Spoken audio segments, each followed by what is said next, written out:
দুজন মানুষ যখন তাদের জীবনকে এক সুরে বাঁধে, তার মধ্যে এক বিশেষ সৌন্দর্য রয়েছে।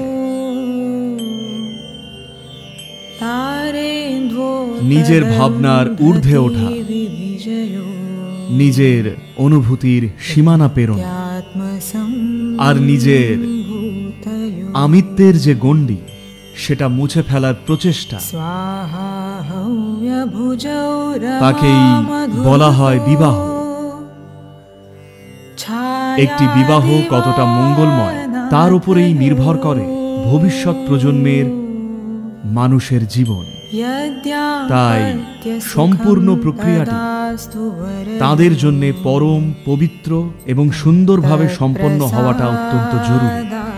এই বিবাহ প্রক্রিয়াটির ভিত্তি হল যাকে বলা হয় ভূত শুদ্ধি বা পঞ্চভূতের শুদ্ধিকরণ। আমরা চাই তাদের এই মিলন ঘটুক চিন্তা, সঙ্গ, আবেগ আর শরীরেরও ঊর্ধ্বে, একেবারে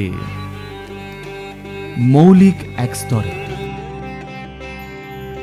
এই জীবন আসলে পঞ্চভূতেরই এক খেলা, যা হল ভূমি, জল, বায়ু, অগ্নি এবং আকাশ। আমরা এই পাঁচটি উপাদানকে কতটা শুদ্ধ করছি সেটাই নির্ধারণ করবে আমাদের জীবনের প্রকৃতি, গুণমান আর তার বিশালতা। পঞ্চভূতের এই শুদ্ধিকরণ অনেক ভিন্ন স্তরে হতে পারে। এই বিবাহ পদ্ধতিটিও সেই একই দিশায় এক ছোট্ট প্রয়াস। এই প্রক্রিয়ার প্রকৃতিটা এমনই যে এতে শুধু বর ও কনেই নয়, বরং যারা সেখানে উপস্থিত থাকেন বা এতে অংশ নেন তারা সকলেই উপকৃত হন।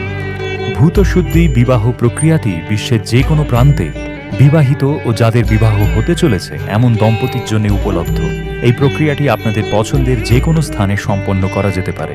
সুমঙ্গলা নামক বিশেষ প্রশিক্ষণপ্রাপ্ত ভলেন্টিয়াররা এটি সম্পাদন করে।